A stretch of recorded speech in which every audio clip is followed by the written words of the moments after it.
Oh, hey guys. So before we start, hey, the adults are talking. Thank you for becoming a member, and it just happened. Susan Hobbins. Oh, my phone is trying to tell me that I'm live. Susan Hobbins for $10. Keep up the great channel. Thank you. I should do a hit piece on LIA. It seems like the court system already did that, but whatever. All right, so we're gonna do exactly what the thumbnail says. There will be no deviation tonight, like normal. I have a few more articles. Daniel, I always have on a clean shirt, bud. Yeah, I have a one article for sure, and then another pending one, and then some Facebook stuff about what type of Moor he was, which me and dear Lord, let me get this right so I can not mess this up. So I can get the actual title name. There we go. Dr. Swindle Hoodwinked. Yes, we were going back and forth today because neither one of us, I'm not going to say we are the more experts, but we both tend to do more, I think, tend to do more Moors than most people. We have never heard of that type of Moor. Apparently, it's a Moor that identifies as Jewish, which is weird. But yeah, we might look into that depending on how I'm feeling after this video. Also, if you guys haven't heard, what was in South Carolina, I believe it's up to 4 officers who have been unalived by a criminal. We're not going to get into the reasons why I think no knock warrants in the middle of the night should be okay, but that's a shining example. Anywho, let's jump into this. It's going to be the Polk County Sheriff going on about this, and he's got the name, he's got the pictures, and it looks like he's doing the Moorish version of Aladdin. Let's see here, a Jewish Moor. Yeah, it doesn't normally, they do the whole, he sounds like a black Hebrew Israelite. Yeah, it's normally the Moors claim to be, Muslim, and in this case, it's the exact opposite.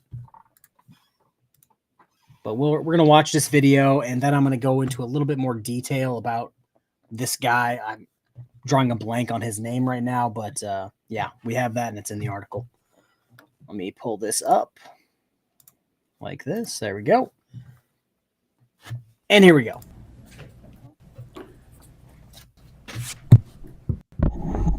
Hello, everyone. Thank you for being with me today. We're going to go over this entire event and then bring you up to speed with what we know now that certainly we didn't have the details of the other night. First and foremost, I want to introduce you to 2 heroes. This is Lieutenant Chad Anderson and Deputy Craig Smith. They both went to back up Deputy Conover, and this occurred on Saturday morning about 12:22 in the Hunt Fountain Park on Duff Road in North Lakeland. Deputy Conover was working the area because we had some burglaries in the area. Gangbangers, kids, teenagers, flipped door handles, looking for cash, credit cards, and guns. And there had been some of those in the area. We also had a burglary of the concession stand at the park recently. So Deputy Conover was doing what she should when she saw a white Mercedes-Benz in the parking lot. She checked on the person there, and the person just barely rolled the window down, talking to her when she asked, "Would you show me your driver's license? Tell me who you are." He wouldn't respond. He wouldn't get out of the car. He wouldn't cooperate. She noticed that he was dressed all in white, as if he were in some kind of religious or cult garb. He certainly wasn't in normal street clothes. So she called for backup, and that's when Deputy Craig Smith, Lieutenant Anderson, who were both shot, as well as Deputy Bolito and his trainee. And we also had Natalie Ostrich, who is K9, back them up. So now there's a total with the Chinese of 7 deputies there. So again, I think I talked about this in the video and possibly the live stream. I don't even know how many times I've covered this at this point. Crack open a cold one, Danny. Am I right? You're bringing this on yourself, bud. But no, so this is exactly like the Chase Allen case, except with the only exception for the two cases being different. As soon as they went in to get him, he went to pull his firearm and he was slow. And the officers lit him up and he got turned into Swiss cheese right there. No harm, no foul by the officers. And in this, he happened to get some shots off. You're going to see that this could have been a billion times worse if he could have gotten to all of the weapons in his car because he had multiple. So Craig Smith, Chad Anderson go to the door and say, "Hey, look, man, they tried to talk to him. You've got to identify yourself. You've got to come out and talk to us." And he wouldn't. And his car started rolling. They grabbed the window. And all of a sudden, he started shooting. We know now that he shot 5 times. We saw 5 empty casings. He struck Lieutenant Chad Anderson in the left arm. It went through the arm and into his chest cavity. The projectile lodged between his heart and his spinal column. He was fractions of an inch from either being paralyzed from the chest down or killed if it had have gone into his heart or struck any of those major arteries in that area. He went down, but he got 2 shots off before he went down. Craig Smith, Deputy Smith, not able to shoot because there were 4 gunshot wounds after evaluating him and the medical procedures. He was shot twice. So what we were looking at was in and out holes. So he was shot twice in his right arm and he went down. Deputy Bolito and our canine deputy Ostrich returned shots. There was a gunfight. There were 38 shots fired. We hit the suspect 8 times, and he was immediately deceased. So now we rush everyone to the hospital. Lieutenant Chad Anderson has had 2 surgeries. He's still in critical but stable condition. Craig Smith, when he originally went in, was in critical but stable condition, and he has now been upgraded. Obviously, Lieutenant Anderson is still in intensive care, and Deputy Craig Smith has been upgraded and moved to a different floor. But I want to talk to you for just a minute about the suspect. And I want to show you what we found in his car. First, the firearm that he used to shoot my deputies and to shoot at the other deputies. It's a Springfield Arms XD 9mm. And in addition to being a loaded firearm, he also had 2 more loaded magazines in the door partition to his left. So he could have had a small gun battle with what he had alone. In the back seat, he had this is a Ruger 1022 converted to an AR-15. In a backpack, he had a fully loaded 40mm firearm handgun. So let me introduce. So that's why I said it could have gotten extremely worse. If he wanted to just start the shootout right then, when it was just the one deputy and her trainee, which was apparently only, you travel with 3 mags, I travel with 2, 3. But yeah, so if he wanted to just open up when there was only 2 of them there, it could have been a lot worse. If he wanted to grab the actual rifle and not the handgun, it could have been worse. Oh, Lord. All right, and let's just say, so I know a very, very, very minimal amount about the Long Island Audit app thing. I just know that it has zero practical application. Like, just the first thing I said, well, somebody's going to pull them over, and then they're going to try to use the app, and the lawyer on the other end is just going to say, yeah, give them your license and fight it in court. Why are you even bothering me? Introduce you to our suspect that tried to murder my deputies, did his best. This is K-Mac Elbay. He's 26. That's the name that he has taken on because, you see, he identifies as Moorish.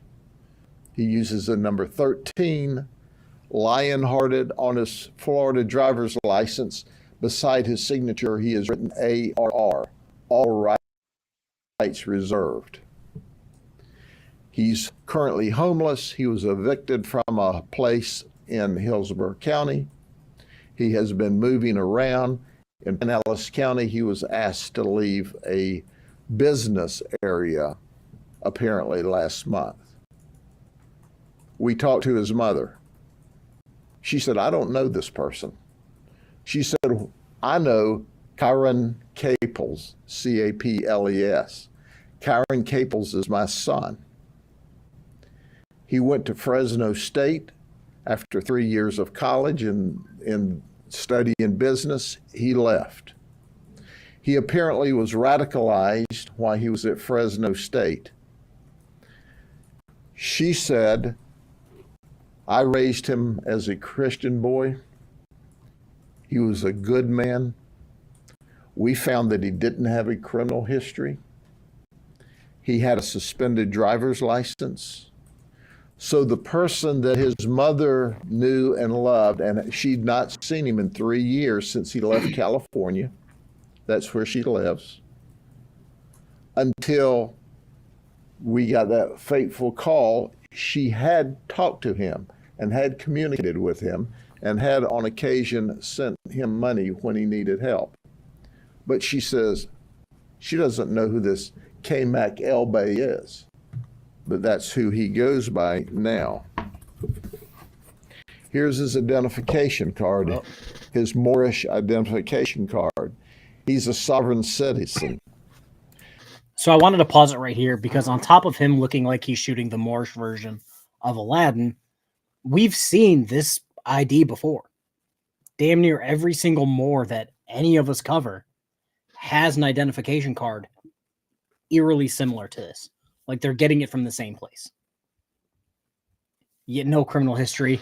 No criminal history, weird, but typically suspended driver's license. Not shocked. But yeah, this driver's license or travel card, whatever, the back of it is just as interesting. We'll get to that after he flips it. But yeah, all of these Moors have exactly the same ID card. So I don't understand how they're not just grabbing everyone involved in this guy doing this and prosecuting all of them. The Moorish rejects federal, state, and local law. They don't have to obey it. They're extremist. They're anti-government. They have potential for violence toward law enforcement. And I will hearken you back, and those of you who have been reporters around here for a while, remember in 2017, on the I-4 corridor, 3 police officers were shot and killed. A sergeant with the Orlando Police Department, a sergeant with the Kissimmee Police Department, and on that same day, an officer with the Kissimmee Police Department. They were shot by 2 separate Moorish people, all in 2017. And now let's fast forward to 2024, and K-Mac tried to murder 2 of my police officers. In addition to their violent activity, they're known for trying to file paperwork. For example, they have filed an arrest warrant for me in the Moorish world with a $1 million bond, as well as some of my other deputies. Not this. This is going to sound terrible, but I think you guys know what I'm saying. I genuinely wish they try to get him for his warrant to try him in their Moorish court just to see the Polk County deputies, coming from the ceiling on drop ropes and just eliminating every Moor.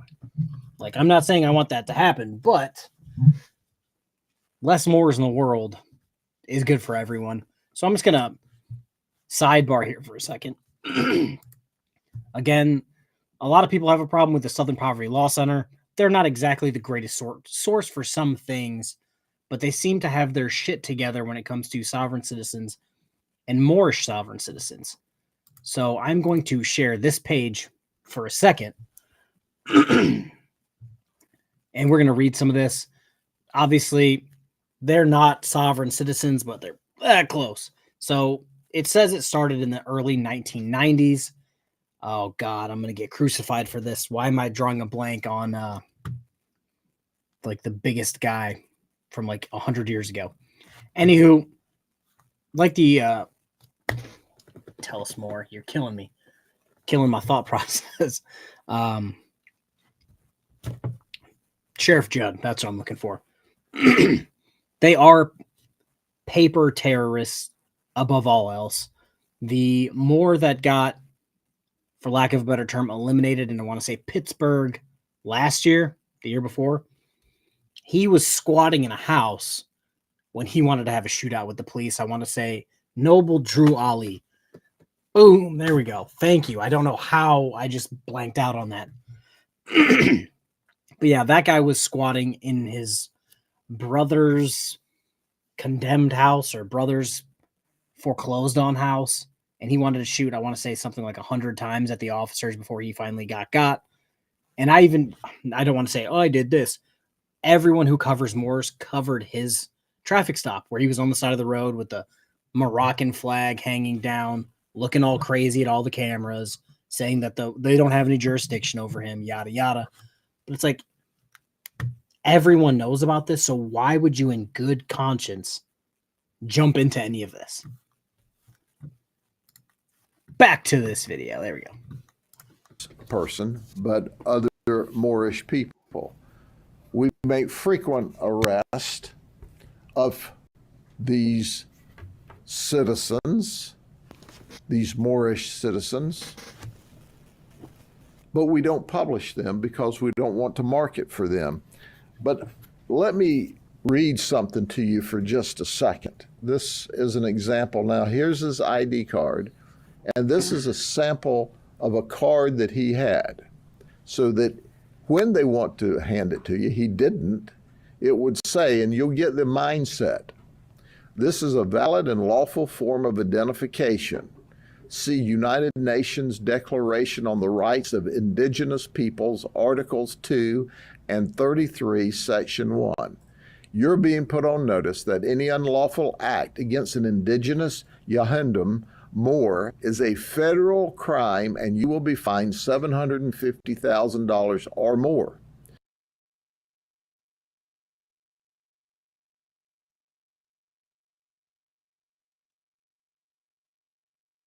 And I'm muted because I'm an idiot today.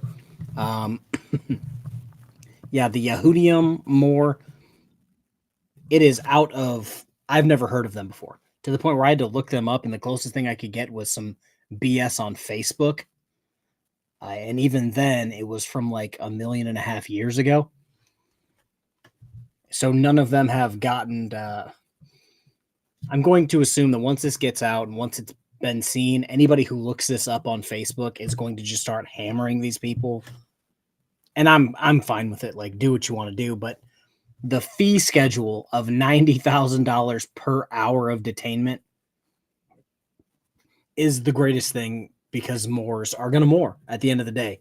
They have no sense of like actual legal knowledge, like most frauditors or Daniel. They don't know shit. Any violation of my rights, well-being, or property is your express agreement to be held officially and privately liable for $750,000 for each violation of the bearer's rights in each capacity. If detaining the bearer, You also expressly agreed to the fee schedule of $90,000 per hour upon any unlawful detainment and violation of the bearer's right. Payment is due immediately in lawful money.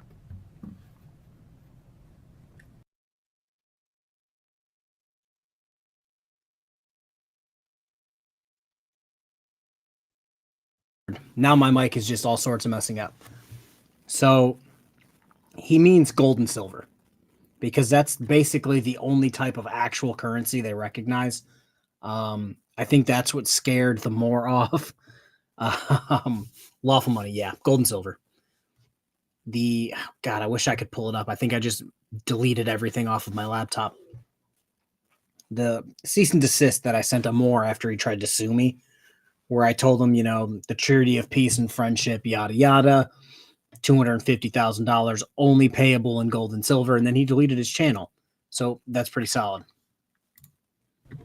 So you get an idea of what we're dealing with when we're dealing with these Moorish sovereign citizens. They're dangerous, and you don't know when. There's been other occasions where they're not dangerous at all. They just file papers illegally. And if you'll hearken back to a few years ago, the Florida legislature had to create a new set of laws so that if they tried to go down and file liens against judges or clerks, that was a criminal event and they could be arrested. And there had to be a mechanism to easily clean those liens.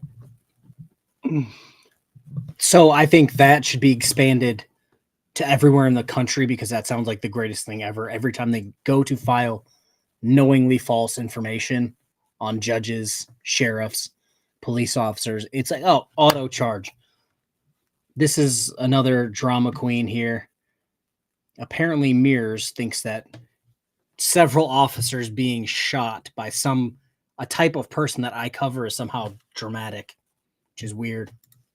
And legal paperwork out.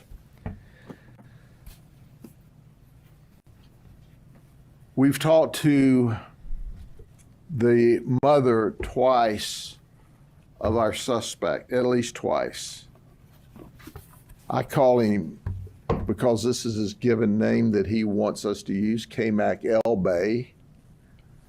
But for Mom's benefit, we've talked to Kyron Cable's mom. She is a wonderful lady. She is totally in shock.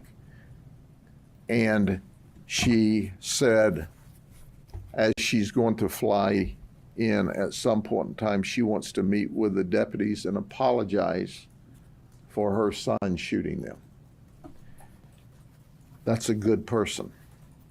She understands the gravity of what occurred. Are there any questions? Are those guns registered to him? We don't know where the guns came from. You don't have to register guns in Florida. They are not stolen. At least they're not in the computer as stolen. And he is not a convicted felon, so he has the right to possess the firearm, or had the right to possess the firearms. And that conversion, is that legal? It is legal. That conversion kit comes with that model weapon. Okay. So these sovereign citizens, I've seen videos where they'll actually follow law enforcement, and follow them around. Is this guy known for following law enforcement? Do you feel like he actually targeted these particular deputies? We see nothing at all. And here's the most senseless part of this. Well, when you look through this Moorish rhetoric, that's pretty senseless. But he was in a park that was closed. Had he simply identified himself when we found he had a suspended license, he couldn't have driven off. We didn't have to bring any criminal charges against him.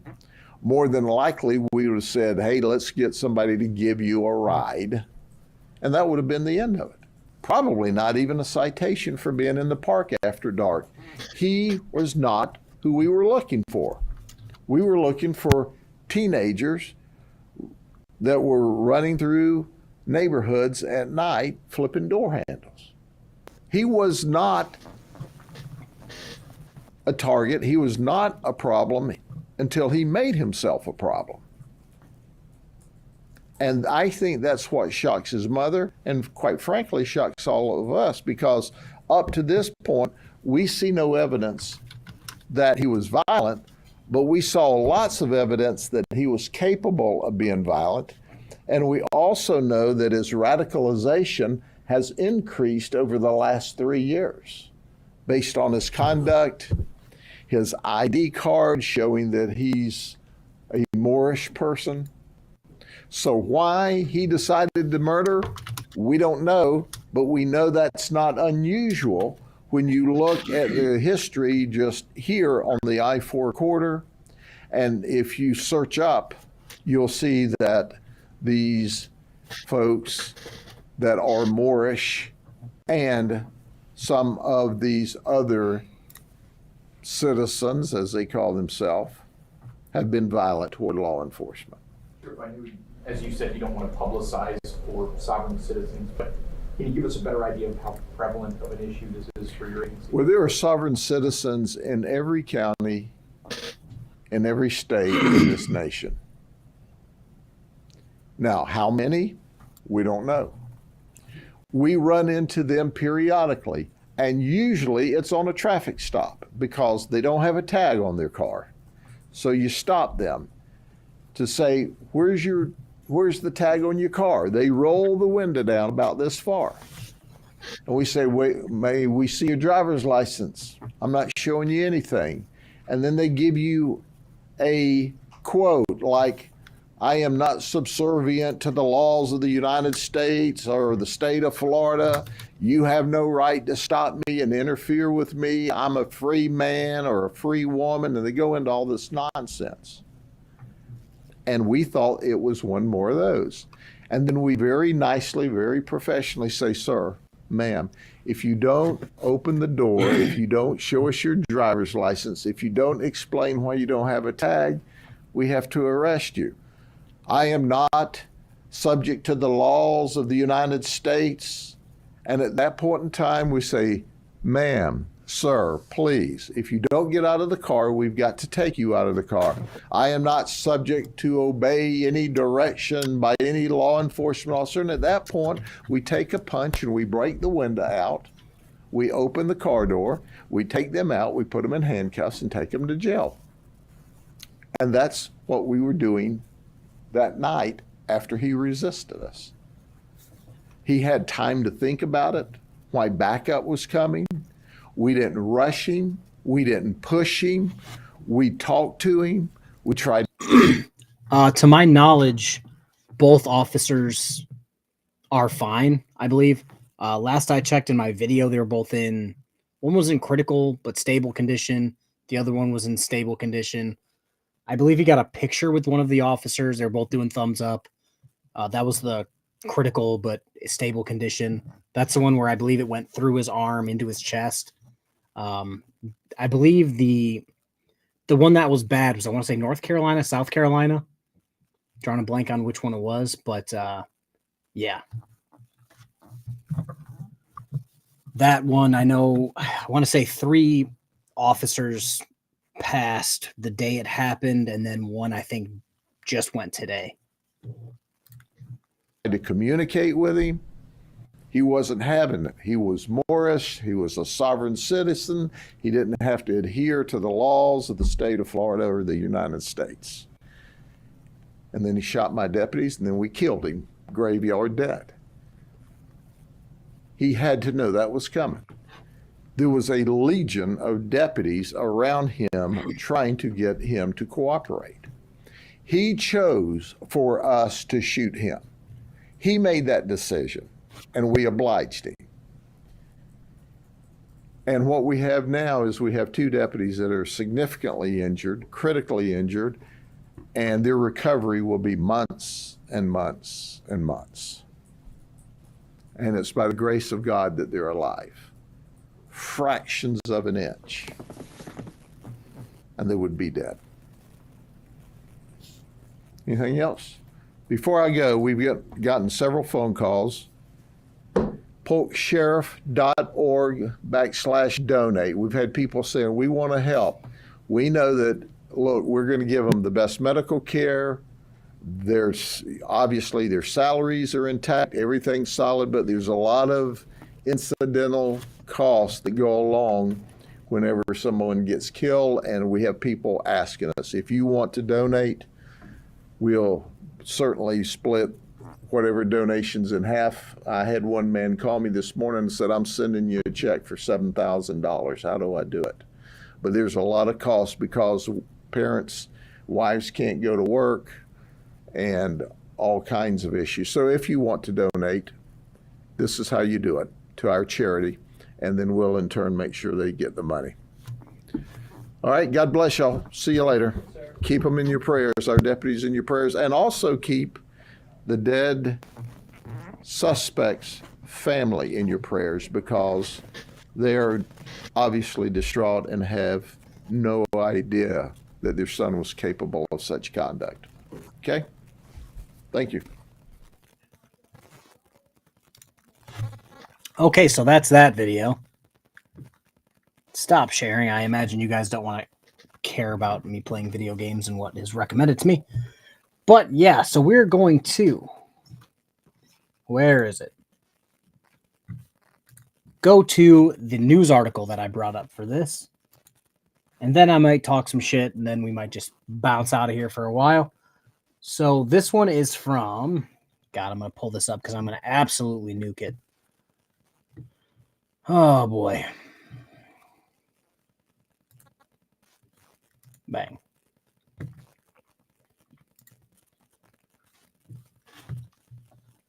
So he went to Fresno State. And he was radicalized at Fresno State. He was raised a Christian Catholic and then became a Moor. That's the guy. Dipshit El Bay or something along those lines. Yeah, Daniel, video games, that figures. Yeah, it's a good way to relieve stress. Unlike your friend Mears, who just decides to drink and drive, I would rather not do that. But if that's your thing, I know that's the kind of people you support, Daniel, because you're a piece of shit, but it is what it is. But yeah, I genuinely feel bad for the mother, because the mother seems as if she has no idea how he got from point A, where she raised him to be a decent human being, to point B being shot and point C being in the ground. But yeah, his name was Kyron Caples. He studied business for 3 years and then thought to himself, let's just go, let's just fall for this grift, hook, line, and sinker. So I use the Southern Poverty Law Center for two things: sovereign citizens and Moors, and that is it.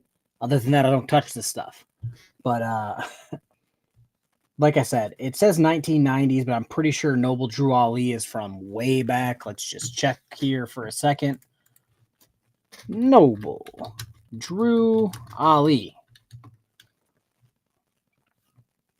Yeah, Noble Drew Ali lived from 1886 to 1929. The dude was a dipshit. There's like all the Moors use like the same one or two pictures of this guy. I guess he thought that there was more for him out there. Is that what we're going to do today? Yeah, if you look at this guy, he's got the same two pictures that those motherfuckers will slap on anything and try to sell it.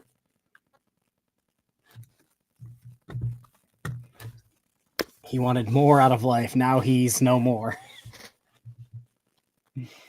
More or less. I'm going to just, because I'm that guy, I'm going to make a community post right after this. If you guys want to leave your best Moor, I'll leave that post there, and you guys can post it there, because I think that would just be absolutely hilarious to have. All right, I'm done. No more. Fair.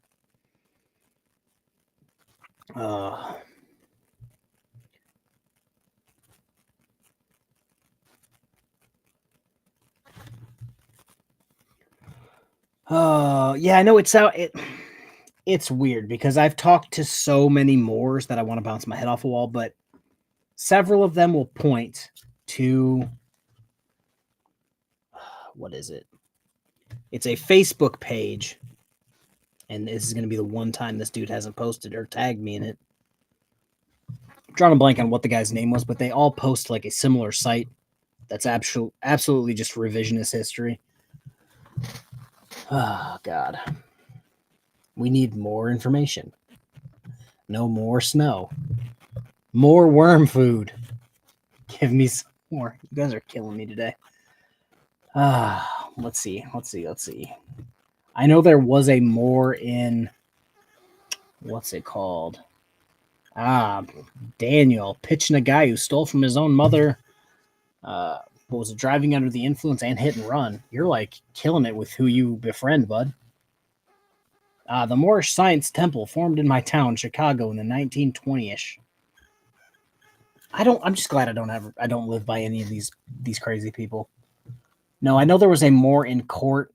I'm gonna probably say Old Squishy Gardner today. Started off in the jail like a normal Zoom call, and then he just said, "Yeah, we're just gonna be here forever if we do this. We're gonna pause and have him brought in." I haven't gotten to watch it yet, but I've seen that. Daniel's back. I wondered what that smell was. Yeah. The dude, if you go to his channel, he's literally pitching Long Island audit. Like, dude, he's a convicted felon, but you do you. Bruce Willis married one once, Demi Moore. Oh, God. Let's see what I can find for us to talk about real quick. I was really trying to just show this and be done. Daniel, I hang out with my neighbors. They actually talk shit to the sovereign citizen that showed up to my house with me, so it's a good time.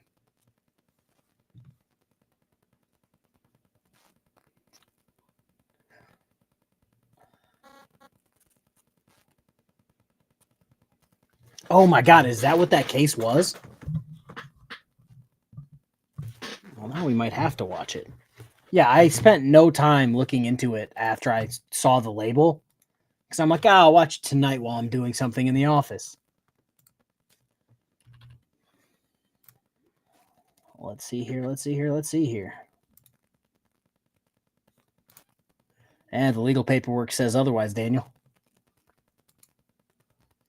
Oh, God, I didn't see it. Sovereign Moore on road rage sentencing goes sideways.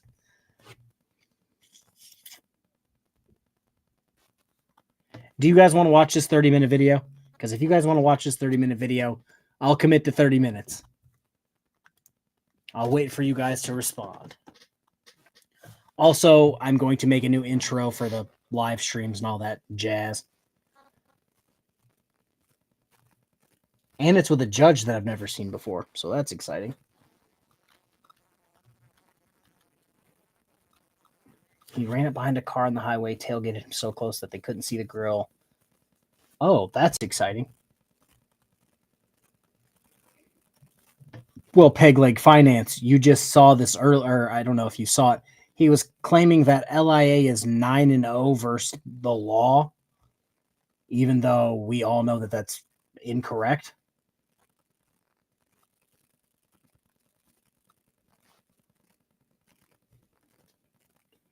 Let's see.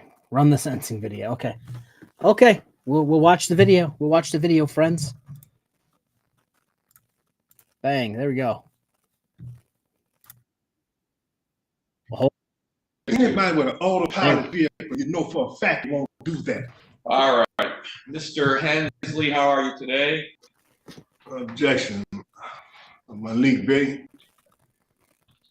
All right. So, Mr. Hensley, we've been through this before. I'm going to call you by the name that's found on the information here. You have my nationality information. You have my. So, Mr. Hensley, are you representing yourself today? Proper persona sui juris. All right. Are you representing yourself today, sir? Propria persona sui juris.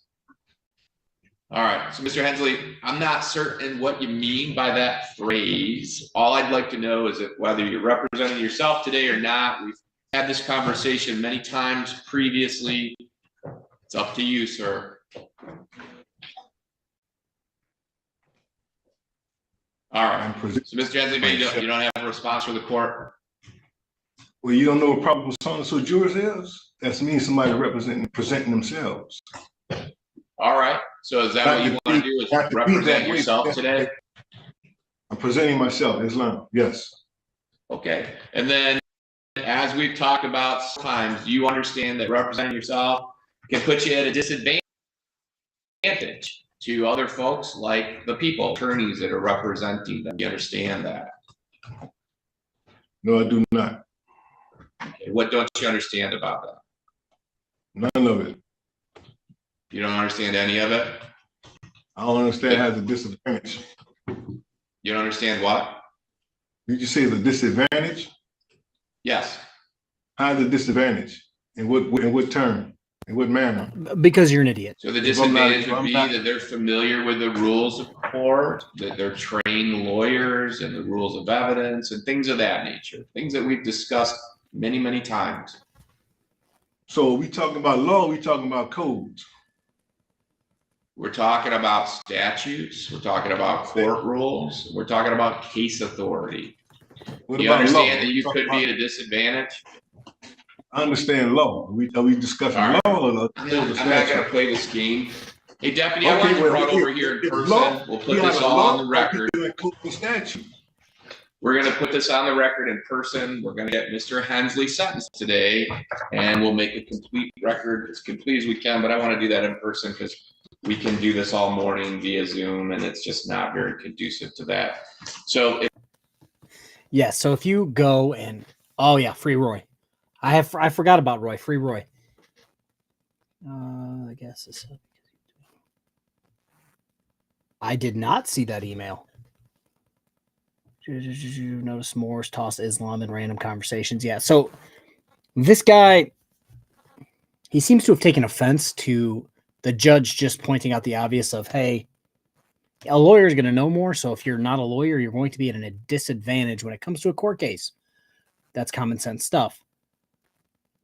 And then somebody said, oh, he's getting more upset, not at the years he's facing in prison, but that the judge isn't using his cosplay name. And also, if you guys want to like look up statute for me and tell me what the definition of statute is, if it's probably not going to be verbatim, but it's a statute is a law passed by the legislature.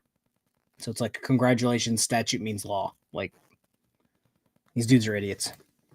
if he can be brought over, and then we'll continue with our doctor until we see him here. What do we have next that we can do? Yes, Sure, sir, we thank call you. the case Triple B Lowell Schwartz, case number 24S. Case number 23S 18766 FH People v. Milton Hensley Bay Jr. Defendant is present. He is in person. He is in full heard. They administered for sentencing, and in front of him at the podium have provided 2 copies of his right to appellate. All right. So, Mr. Hensley, we are back this morning for circuit court sentencing. He's appearing in person. We did try to start this earlier with him remote at the jail. It just made more sense for the court to have him present where we're not trying to talk through Zoom. So, Mr. Hensley, here we are again today, sir. First, I want to start with this. When I arraigned you a couple weeks ago, you were given the opportunity to request court-appointed counsel, and you were also given the opportunity for the last several months to retain your own counsel. Are you representing yourself today, sir? For objection, for the record, make the record reflect. My appellation is Malik, title is Big. Works American National, I'm the Islam. Anything else? Proper persona sui juris. All right. So, sir, the information that I have in front of me has your listed name as Milton Joseph Hensley Jr. So we've been through this before. Respectfully, I'm going to call you by the name that is listed in the information, Mr. Hensley. So, Mr. Hensley, do you wish to proceed by representing yourself today, sir? I broke my Fifth Amendment right. All right. You don't wish to answer any questions from the court? Those are my 50-minute record. All right.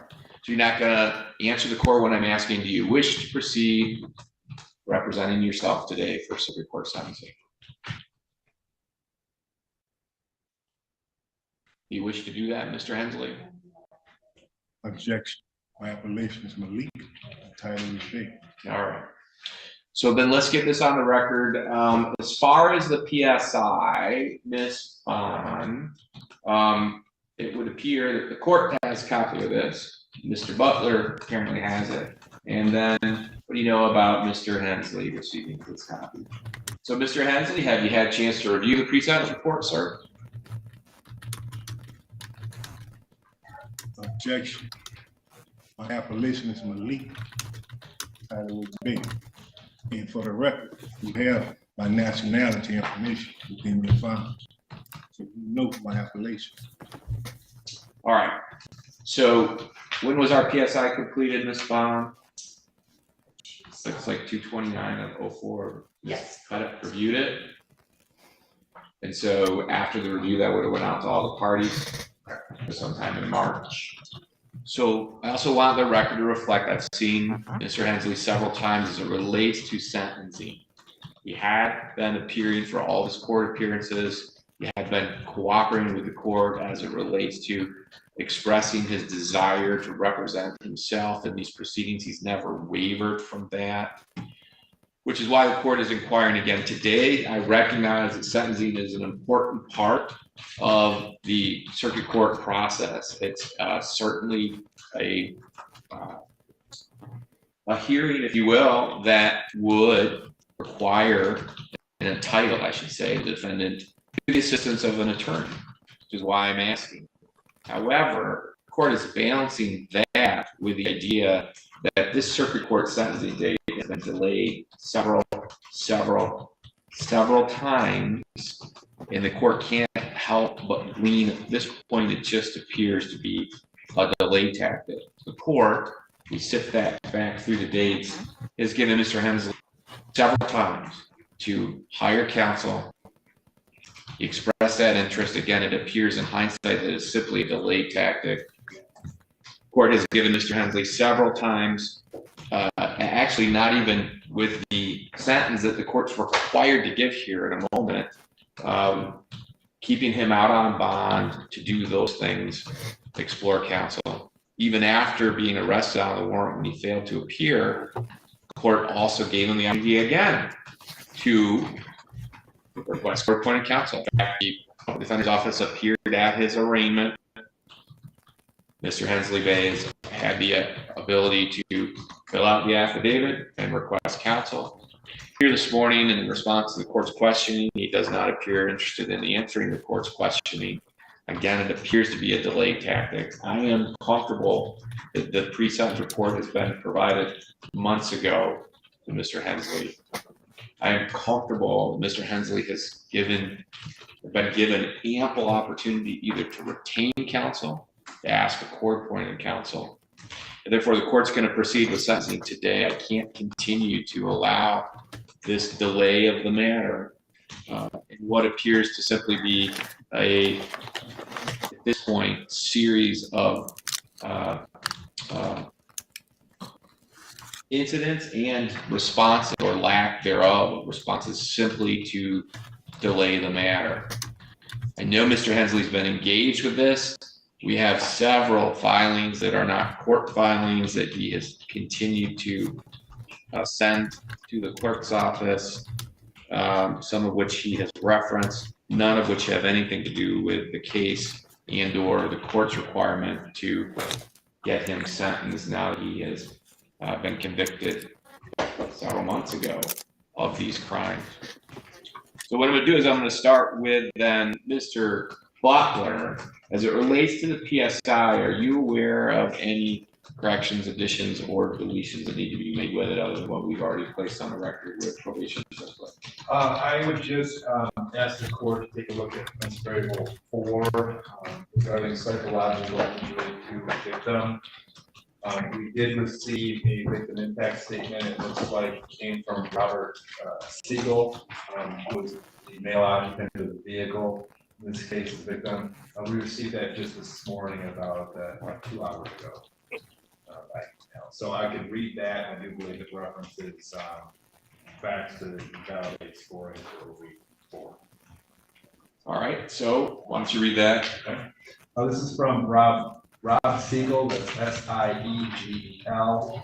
He says, I do have things to say to the judge in the proceedings that I would like to be read during the sentencing below.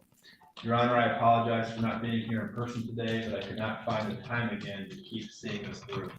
The amount of stress and anxiety Mr. Hensley has caused my family is downright disgusting and infuriating. So you guys remember back a little bit ago when I said, dang, good thing these crazy people don't live near me. It's less than 2 hours away from me. It's 114 miles. So yeah, I'm what's that stupid The Simpsons thing where I'm in danger. That's how I feel right now.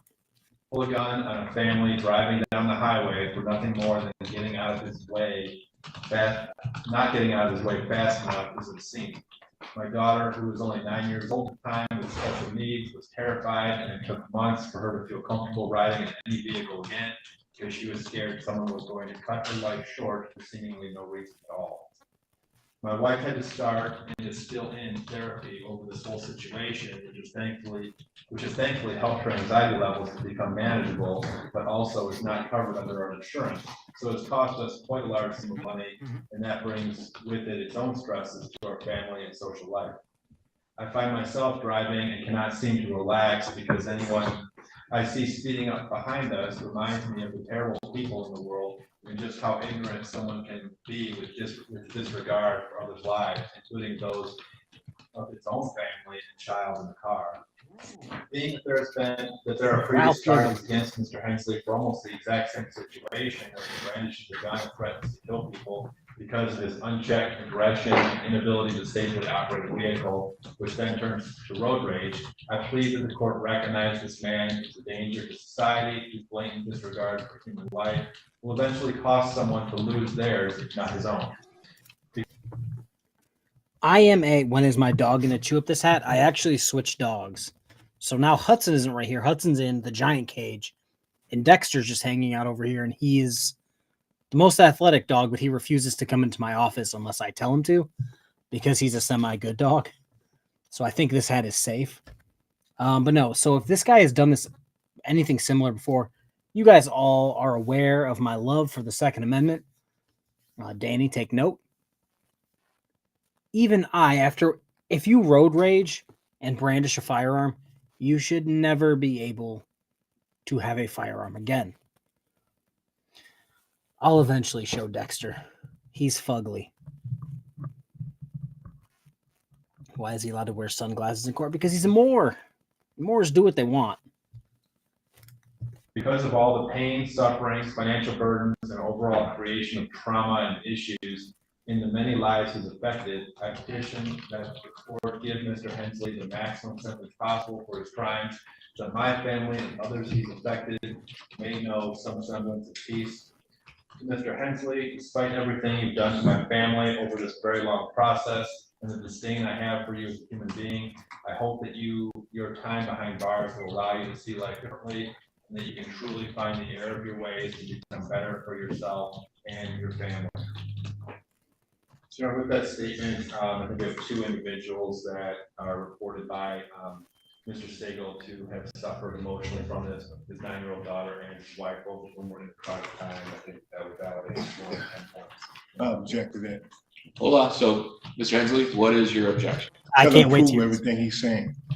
If his wife and everybody went through the trauma, should need a doctor to be able to prove that he went through it. Because I can't believe somebody that was slamming the brakes on the interstate at 75, 80 miles per hour deal with trauma. You could have killed us and everything behind me. Ain't no such thing as you got trauma for you slamming your brakes. All right. Proof. Does he have any proof of that? I'm just saying, like, this whole proof thing. Okay, this one's pretty good. The glasses allow him to see more stuff. So he's asking for evidence that what they said happened, but then giving his account, and it's like, well, do you have any proof? You're clearly not exactly the most trustworthy human being on the planet. So like, do you have anything? Are you going to give us anything else? Did you take a video? No? Okay. We're going to take the other car as evidence. And then, if he brandished a weapon while driving a car, he probably had that gun on him when they picked him up. If he didn't do that in that instance, they would not have known that he had a firearm in the vehicle. So in my head, that's pretty solid evidence. Would prove the accusations that he made. Prove it. All right, so sir, I am Instead going to of reading the grant. script like he comes from a movie or something. I'm going to grant the request for scoring OB4 based on the victim impact statement here. It does appear to meet the definition. Now, OB4, for the record, psychological injury to a victim could be scored 10 points if the serious psychological injury may require professional treatment, and in making the determination, the fact that the treatment has not been sought is not conclusive.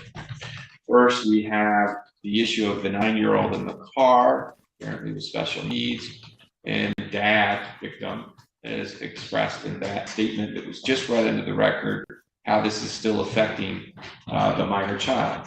And that makes sense in court as it relates to somebody that's 9 years old and was observing somebody pull up next to them and pointing a handgun at them. Still haven't been proven for the record. Mr. Hensley, you've been convicted of that, sir, Oh, by the court. We're gonna have all Okay. that. We will have all that. So please let me. I keep forgetting that this is sentencing. So he's already been convicted. So they already went through and went, yeah, he did this. And now he just doesn't want to eat the consequences. Yeah, Peg Leg Finance. I keep blanking out on this. Yeah, you're beyond the show me proof phase. Like that was a few phases ago. It's kind of too late now. Sorry. Finish, and then Yeah, I certainly will give you the opportunity to address the court before sentencing. And then also, pursuant to the statement that was just read into the record from the wife, who also was in the car, according to the testimony at the trial, she is not only suffering from the effects of this, has sought treatment and continues to seek treatment, which is in line with the OV scoring guidelines that professional treatment may be required, in fact has done, and is still being engaged. So we'll score 10 points for OV4. So that will change our total OVs to 35. And does that change the level? Good, Your Honor, changes it to a level 4, and so a C4 cell is going to be 5.3. All right. Any other additions, corrections, or deletions from the law? No, nothing from the people, and no, nothing else from the people. So you've read the statement into the record, then nothing else from victims, That's correct, Your Honor. and then anything on behalf of then the people. Your Honor, the recommendation on the 0 to 17 guideline range is 12 months on count 1 and 2, and 2 years on count 3 preceding the count 2 sentence. The people did initially support that, but with the change in the sentencing guideline range, obviously this does open up, Your Honor, to more opportunity for incarceration, so choose, and we will do that at discretion. But otherwise, we ask you to please follow the recommendation as intended. All right. So, Mr. Hensley, I'm going to give you the opportunity before I ask you to address the corporate sentencing. Do you have any additions, corrections, or deletions as it relates to the pre-sentence report? Please say jurisdiction. Do you have any additions, corrections, or deletions? All those accusations are false, and none of them have been proven. Not one. And he talking with this story. As it relates to this report, do you have any I don't have no additions, report. corrections, or deletions? Excuse me. No, I don't have no report. All right. Uh-huh. So, as it relates to sentencing, is there anything that you want to state to the court before a sentence is imposed? You know, I have my medical information. You know, I have stage 3 cancer. You know, I have head trauma. You know, I have neck and back injury or something with a dry foot. For the record. Anything else then, That's Mr. it. All right. So Mr. Hensley has provided, it is accurate, information regarding different medical issues that he has, that he is suffering, and is suffering today, as a matter of fact. I'm going to try to say this nicely. You guys in the chat can probably confirm or deny this for me. I don't think anything that he just said, I don't think anything he just labeled himself with or any medical problems, I don't think any of those things, me and Mrs. Kfar, we joke about this all the time about like the commercials that come across like Hulu. And they're always for medications about something very minor, but the side effects are always something incredibly insane. I don't think anything he just said, I don't think any of the side effects for what he has or what he's taking for that is to brandish a firearm on the highway.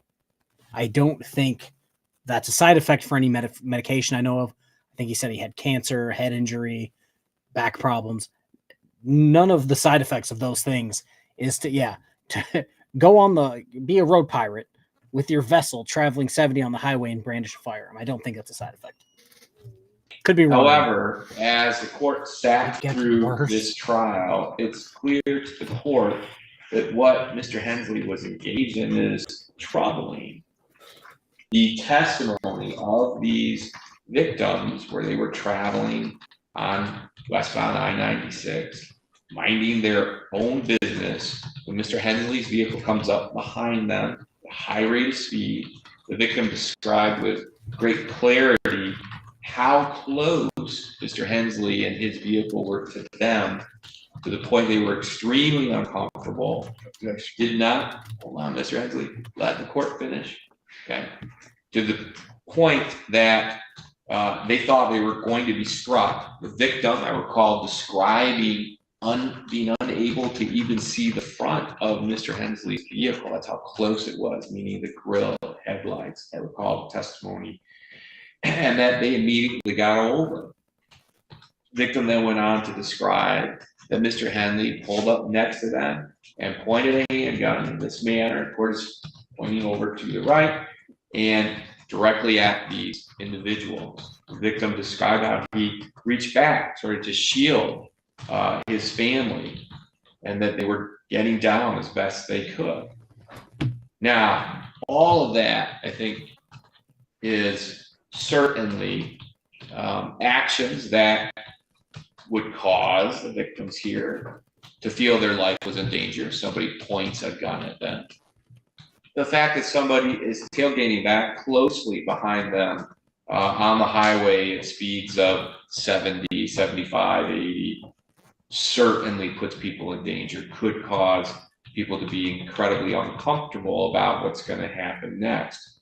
But it's a long way, Mr. Hensley, the court saying, having sat through the trial, you create the situation by driving in a manner that makes these folks uncomfortable, by coming up on them at a high rate of speed and following it now that closely. Objection, man. Mr. Hensley. I drive a BMW. Anybody with an autopilot vehicle, you know for a fact he won't do that. Right. That's a fact. So Mr. Hensley. Not what he giving you out of his mouth. A fact. An automobile will not get up on nobody automatically jam brakes. I told you the BMW does that. The trial is over. You had an opportunity to cross-examine those witnesses. I did that, and you deleted everything I said. Yeah, court and you heard everything that they said was a lie. So now and you know it was a lie. Let the court finish. All right. So the testimony was as the court has described, and there is no doubt that all of those acts. So now his conspiracy. So now his conspiracy is autopilot. Yeah, I can see that. But yeah, his conspiracy now is he cross-examined the witnesses so well and cleared himself so well that the judge deleted it. I don't think that's how it works. Mr. Hensley is responsible for. That's the ironic part of it. He creates the situation that causes discomfort for these drivers, and then he's the individual that introduces a gun to the situation. Court heard 404B evidence that was remarkably similar, where Mr. Hensley is right on the bumper of a young lady, Grand Rapids, Kent County area, and then when she is very uncomfortable and pulls over and stops, Mr. Hensley again introduces a gun, pointing it at that individual. Now, I mention this because I'm not using that as it relates to a sentencing issue, I'm using that, and that it's clear Mr. Hensley drives in a manner that endangers other people, that causes them to report his activity to other people, and then when they attempt to evade, if you will, what Mr. Hensley has caused, then he introduces a gun to the situation. Oh boy. It's not a good look that two people, well, technically, two women, a man, and a 9-year-old, I believe it was, in two different cases, reported exactly the same thing. Two different incidents, two different counties, and he's saying, nuh-uh. Like, that's the worst chili defense. The nuh-uh defense is straight out of, like, the frauditor handbook. And we'll see how that goes for him. Now, Mr. Hensley, I have to tell you this.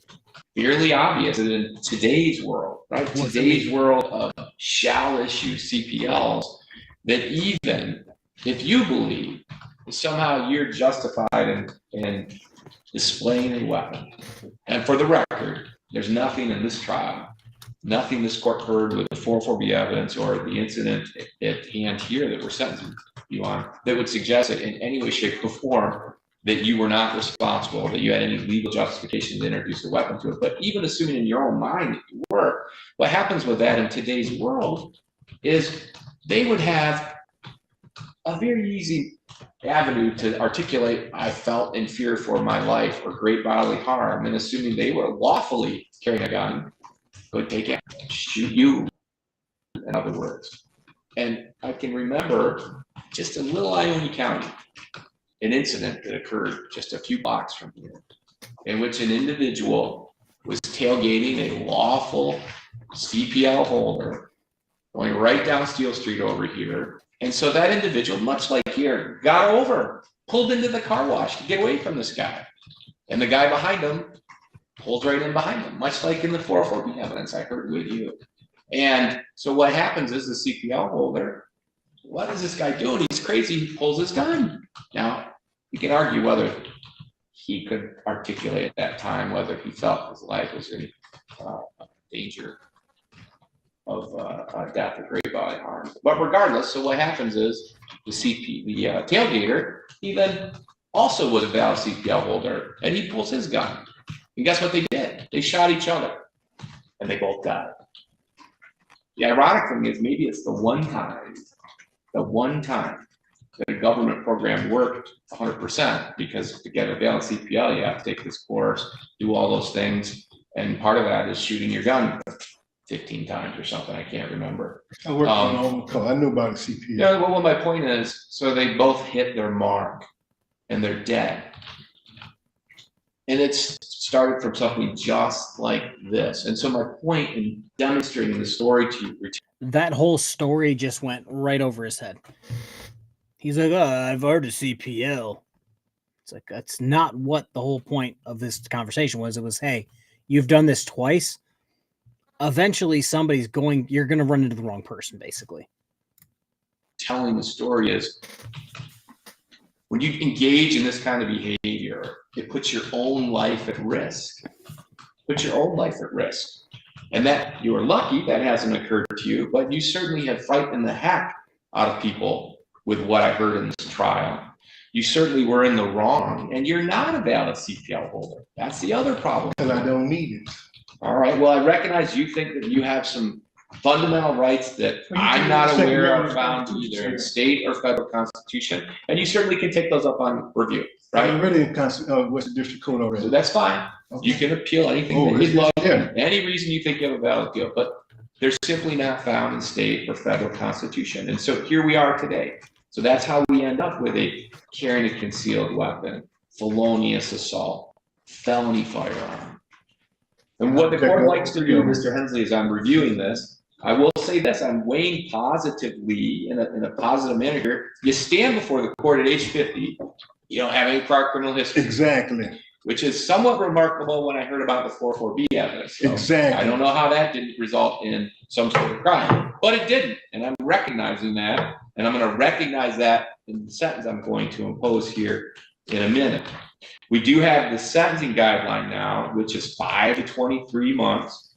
Oh, that's Court not likes bad at all. to think about the middle. The middle of 5 to 23 is going to be 14. And I also want to recognize that you don't have any prior criminal history, and that I will also recognize until lately that you've been cooperative with the court, that you showed up to court, that you, as far as I could tell, did your very best to represent yourself, and were adamant about doing so and took this matter seriously. All of those things, I think, are things the court can weigh that are positive to you. The negative, though, sir, is the outcome of this is your actions and one causing this and then making it worse with introducing the gun and pointing it at this family on the date in question. Can they prove that? They did prove that. No, they Beyond did a not. reasonable doubt No, they at did trial. not. I recognize you disagree with that. Because you had asked the evidence, court to you decide had it, photos, and you the had court video, decided it. you had somebody's mouth. Those are all Yes. evidentiary issues that you, again, can explore on appellate review, sir. You're welcome to do that. Yes. All right. So as it relates to the carrying a concealed weapon. All right. So carrying a concealed weapon is count or charge number 1. Court's going to impose a sentence of 12 months to 5 years.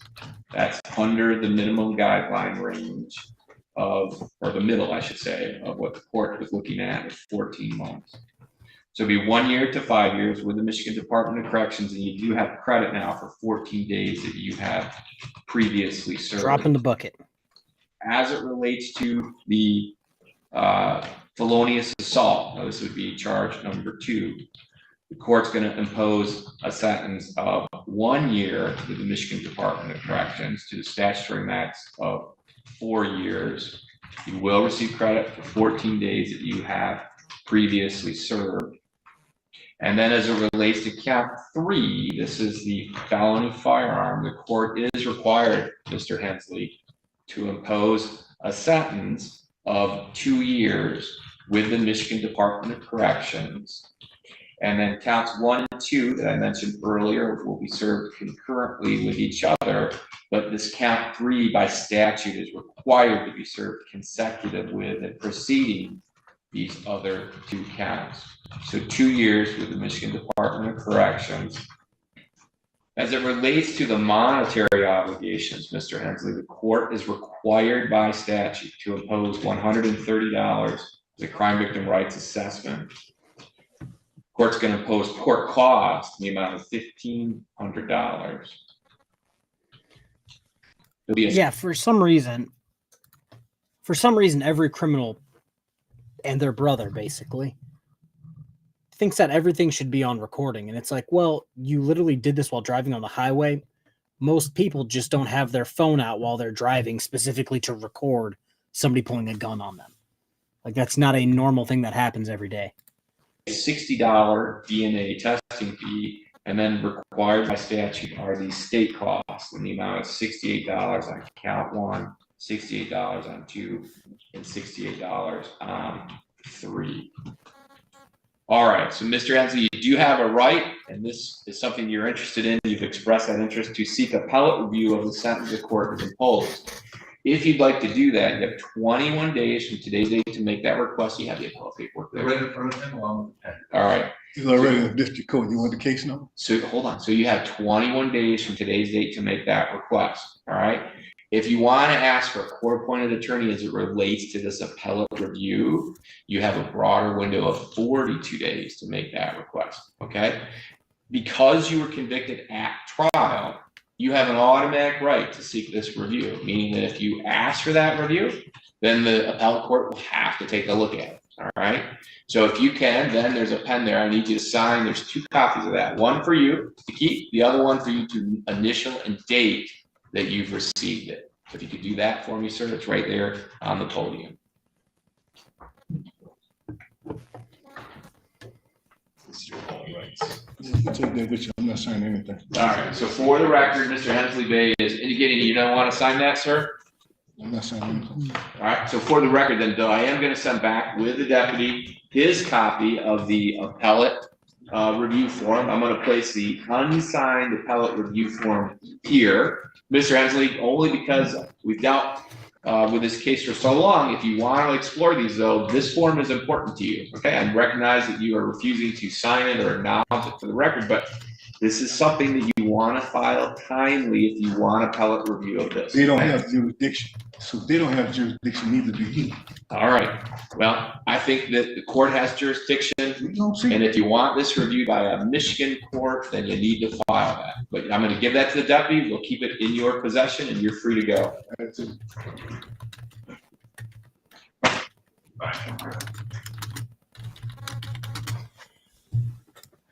Okay, yeah, so they just let him go, which I think is a terrible life choice. But it is what it is. When is BSBT going to don the fez? As soon as he can afford one. All right. We're done, folks. Oh, weird. Oh. Well, how 8 crimes actually work, from money laundering to diamond heists. That's what just popped up on my recommended videos that just started playing in my ear. Anywho, yeah, I'm about to just go to bed. Call it a day. Daniel, the dad jokes weren't funny. I genuinely think your dad should have disciplined you a little bit more as a child. That way you don't support felons and career criminals. But again, to each their own.